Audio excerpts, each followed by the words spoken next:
शाम का वक्त था।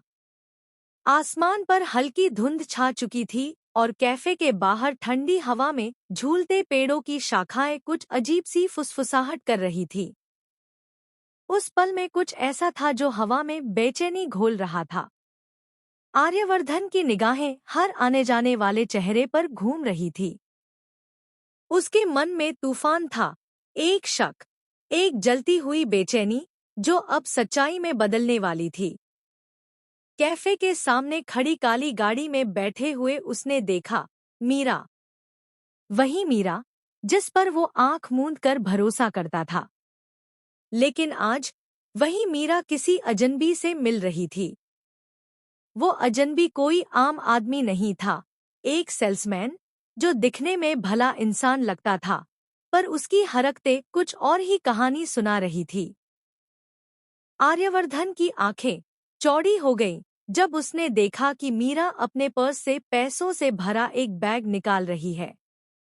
उसने झुककर कुछ कहा और फिर मुस्कुराते हुए वो बैग उस सेल्समैन के हवाले कर दिया। आर्यवर्धन के दिल में जैसे किसी ने सैकड़ों सवालों की बिजली गिरा दी हो। आखिर ये सब क्या है? मीरा मुझसे क्या छिपा रही है? ये पैसों का खेल क्यों? वो गाड़ी का दरवाजा खोलने ही वाला था कि उसी वक्त मीरा ने पीछे मुड़कर देख लिया।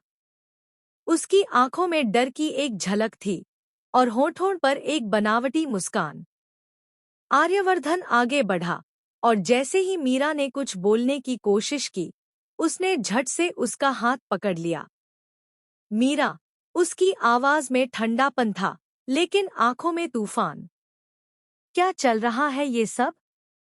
कौन है ये आदमी? और तुम इसे पैसे क्यों दे रही हो? मीरा के होंठ कांपे, मगर शब्द उसके गले में अटक गए। सेल्समैन घबराकर पीछे हटने लगा। आर्यवर्धन ने उसे भी रोक लिया। रुको, अब कोई भागेगा नहीं। भीड़ धीरे धीरे जुटने लगी। लोगों की कानाफूसी शुरू हो गई। क्या हुआ? कौन है ये लोग? मीरा ने चारों ओर देखा। उसकी सांसें तेज हो रही थी।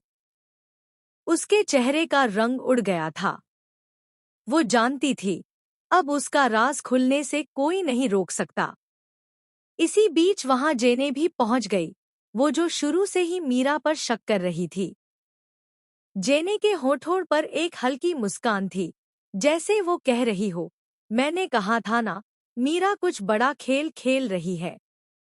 आर्यवर्धन ने ठंडी सांस लेते हुए कहा, मीरा, अब सब बता दो, वरना मैं खुद सबके सामने सच्चाई उजागर कर दूंगा। मीरा ने आंखें बंद की। कुछ पल के सन्नाटे के बाद